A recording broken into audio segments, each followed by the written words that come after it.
سوال جواب کر رہی ہو۔ میں تو روہیل کی بات سن کر جتنا حیران ہوتی اتنا ہی کم تھا۔ میں نے کہا یہ گھر کس کا ہے؟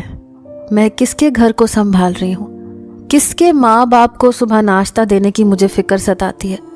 کس کی اولاد کو پیدا کرنے اور پالنے کی خاطر میرا یہ حال ہو چکا ہے؟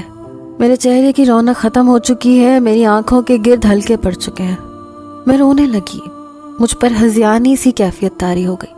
میں نے اس کا گریبان پکڑ کر بری طرح سے جھنجھوڑ کے رکھ دیا، یہاں تک کہ اس کی شرٹ کے بٹن ٹوٹ گئے۔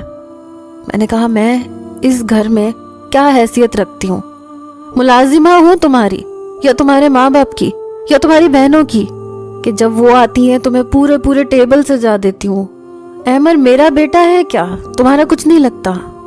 میں نے کہا میں تمہاری بیوی ہوں، تمہارا گھر سنبھال رہی ہوں، تمہارے بچے کو پال رہی ہوں، تم ہوتے کون ہو میرے ساتھ بے وفائی کرنے والے؟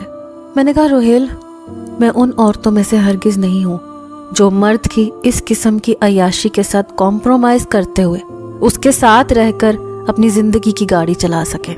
میرا یہ کہنا تھا کہ اس نے اپنا گریبان میرے ہاتھ سے چھڑوا کر مجھے پیچھے دھکیلا، کہنے لگا ٹھیک ہے، جاؤ دفع ہو جاؤ یہاں سے، نکلو میرے گھر سے باہر، تمہیں اگر یہیں رہنا ہے تو ایسے ہی گزارا کرنا ہوگا میری اسی عیاشی کے ساتھ، کیونکہ میں اب نائمہ کو کبھی نہیں چھوڑ سکتا۔ میں تو روہیل کی بات سن کر چکرا کر رہ گئی تھی۔ میں نے کہا ٹھیک ہے۔ میں نے الماری میں سے اپنے کپڑے نکالے، بیڈ کے نیچے رکھے بیگ میں سے اپنے کپڑے ڈالنے شروع کر دیے۔ یہ دیکھ کر روہیل بڑے غصے سے میرے پاس آیا، مجھے بازو سے پکڑ کر کہنے لگا، سوچ سمجھ کر اس گھر سے قدم باہر نکالنا نور، اگر تم گئی تو تمہاری جگہ نائمہ لے لے گی، میں اس سے شادی کر لوں گا۔ یہ سننا تھا کہ میں تو اگلا سانس لینا بھول گئی۔